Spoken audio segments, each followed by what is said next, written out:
तो deputy CM Arun Sao की ओर से ये जानकारी दी गई है कि किस तरह से छत्तीसगढ़ में अब नक्सलवाद धीरे धीरे कम होता हुआ नजर आ रहा है। चलिए और ज्यादा जानकारी के लिए जुड़ेंगे पंकज सिंह भदौरिया, हमारे साथ संवाददाता जुड़ चुके हैं। पंकज, सालों की समस्या, सबसे बड़ी समस्या छत्तीसगढ़ की नक्सलवाद, अब लेकिन धीरे धीरे ये नक्सलवाद कमजोर होता हुआ नजर आ रहा है। डेडलाइन भी नजदीक है मार्च 2026 की। बार बार केंद्रीय गृह मंत्री भी लगातार दौरे कर रहे हैं, नजर बनाकर रखे हैं।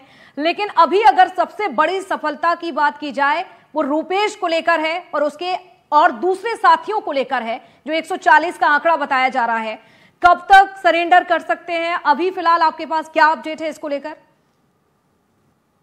देखिए साक्षी, अपने दर्शकों को हम अपडेट कर दें कि यह सबसे बड़ा नक्सलवाद के इतिहास में समर्पण कहलाएगा, क्योंकि इसमें 140 नक्सली एक साथ सीधे सरेंडर करेंगे।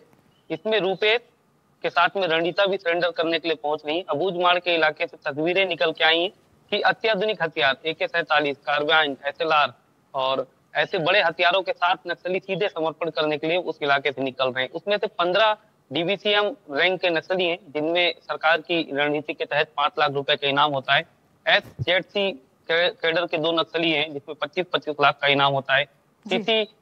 CC मेंबर यानी कि जो रुपये थे, उनमें लगभग 1 करोड़ रुपए का इनाम था। 70 के दशक से ये जो नक्सलवाद चला आ रहा था, जो कि एक नासूर बन गया था, चाहे छत्तीसगढ़ हो, महाराष्ट्र का इलाका हो, आंध्र प्रदेश का बॉर्डर का क्षेत्र हो, यहाँ तक कि उड़ीसा के बॉर्डर के क्षेत्र में, पूरे कॉरिडोर में एक अपना लाल पट्टी बना के रखे थे। इसे महज 8 महीने में सरकार की एक घोषणा ने जड़ से उखाड़ के फेंक दिया है। 8 महीना पहले केंद्रीय गृह मंत्री अमित शाह ने खुले मंच से ऐलान किया कि 31 मार्च 2026 तक नक्सलवाद हम देश से पूरी तरीके से सफाया कर देंगे, जिसके बाद एक दृढ़ संकल्प के साथ ऑपरेशन चलाए गए। बस्तर का अंदरूनी इलाका हो, महाराष्ट्र का इलाका हो, उड़ीसा का इलाका हो, लगातार उनके जो पुलिस मेंबर ब्यूरो हैं उसे मुठभेड़ में मार गिराया गया। जब नक्सलियों ने देखा कि हमारे बड़े लीडर, इस कैडर के लीडर मारे जा रहे हैं, अब बच पाना मुश्किल है, तो उन्होंने समर्पण का रास्ता अपना लिया। कल ही आपने देखा कि वेणुगोपाल ने समर्पण कर दिया 60 नक्सलियों के साथ। वेणुगोपाल एक नक्सली नहीं था, वो एक बड़ी विचारधारा था, एक बड़ा विचारधारा का समर्पण है। ये मान लीजिए कि वेणुगोपाल यदि समर्पण करता है तो नक्सलवाद वहां से जड़ से उखड़ जाएगा। उसी तरीके से ये रूपेश भी है। रूपेश भी कई वर्षों से नक्सलवाद से जुड़े हुए थे। ये आइडियोलॉजी के साथ वहां पर काम करते थे। कई इनकी विचारधारा पूरे नीचे तक फैलाई जाती थी, जिसके बाद नक्सलवाद चारों ओर पनपता था। जब ऊपर नीचे से जड़ ही कट जाएगी तो पेड़ कहाँ से बचेगा? सारा का सारा धराशायी हो जाएगा। इसी तरीके से ये पहला समर्पण नहीं है। अब आप देखना लगातार इसी तरीके से और समर्पणों की संख्या बिल्कुल, यानी कि आने वाले दिनों में भी ये तमाम नक्सली जो है समर्पण कर सकते हैं, सरेंडर कर सकते हैं। लेकिन पंकज, जगदलपुर में जिस तरह से बात कही जा रही है कि यहां पर सरेंडर कर सकते हैं, खुद मुख्यमंत्री विष्णुदेव साय की अध्यक्षता में वहां पर सरेंडर करेंगे, वहां की अभी स्थिति की बात की जाए तो किस तरह की तस्वीरें निकलकर सामने आ रही हैं? क्योंकि कहा यह भी जा रहा है कि वहां पर अब वरिष्ठ अफसरों का पहुंचना जारी है, जवानों की तैनाती कर दी गई है, तो वहां की जरा बताइए क्या कुछ अभी अपडेट आपके पास?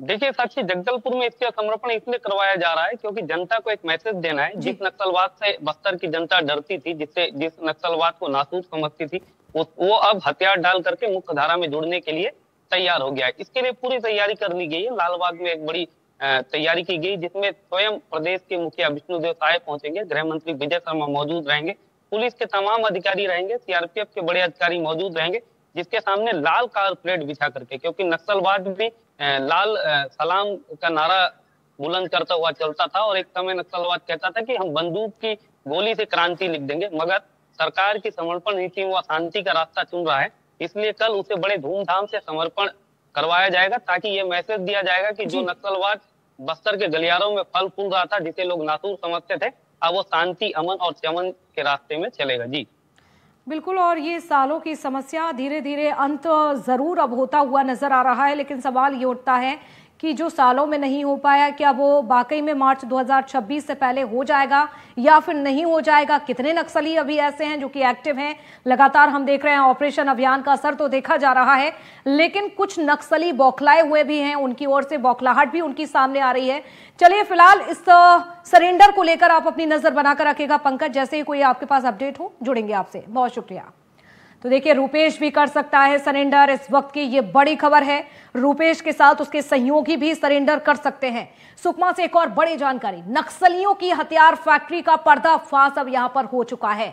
आपको जानकारी दे दे, देखिए जिस तरह से यहां पर पर्दाफाश हुआ है, सिलोरू इलाके में चलाई जा रही थी बंदूक की फैक्ट्री, तो विस्फोटक और हथियार बनाने का सामान भी यहां से जवानों ने बरामद कर लिया है।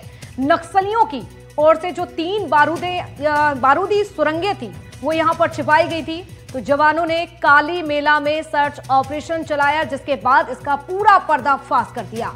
धूमल और इसके साथ ही आपको जानकारी दे दे, चिलकलामुड़ी रिजर्व में चलाया गया था यह ऑपरेशन।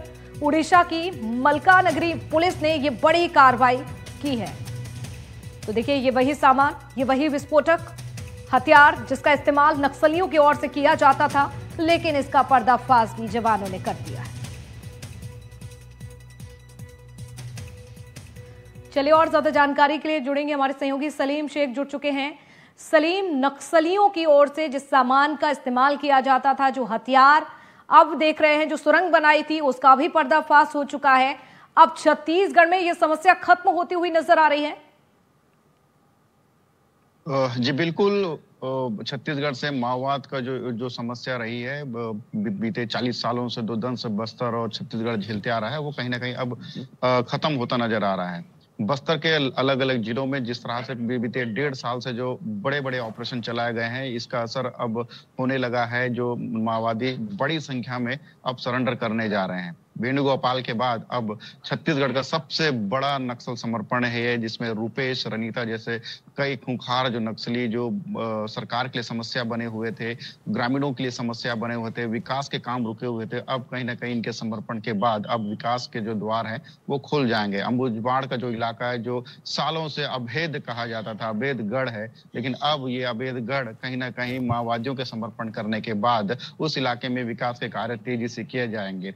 बस्तर के नक्सल प्रभावित इलाके जिस तरह से माओवादियों का गढ़ बन गया था, अब सुरक्षा बलों ने जो ऑपरेशन चलाए, इसका असर ये हुआ कि जो इनके जो अस्थायी जो फैक्ट्रियां रही हैं जिसमें देसी हथियार बनाए जाते थे, तो माओवादियों के दबाव बढ़ने के बाद अब माओवादी जो सीमावर्ती इलाके हैं, तेलंगाना, उड़ीसा जैसे जंगलों में जाकर अपने देसी फैक्ट्रियां चलाने लगे थे, जिसकी खबर मिलने के बाद उड़ीसा की जो डीवीएफ जो टीम है, जो सुरक्षा बल है, उन्होंने एक बड़ी कार्रवाई की। तेलंगाना, आंध्र प्रदेश और उड़ीसा के जो सीमावर्ती जो इलाका है, वहां से ये सामान को बरामद किया गया है। तो कहीं ना कहीं छत्तीसगढ़ में जो दबाव सुरक्षा बलों ने बनाया है, इसका असर ही अब उड़ीसा, तेलंगाना और महाराष्ट्र में देखने को मिल रहा है, क्योंकि कहीं ना कहीं माओवादी एक बड़ी घटना को अंजाम देने के बाद इन्हीं इलाकों में जाकर अपने आप को छुपा लेते थे। लेकिन अब ये जो हालात हैं बस्तर में जो बदल रहे हैं, इसका असर अब सीमावर्ती राज्यों में भी देखने को मिल रहा है। सुरक्षा बल के जवान अब चौतरफा हमला माओवादियों पर कर रहे हैं, जिसका असर ये हुआ कि अब इनके पास न छुपने के लिए जगह है,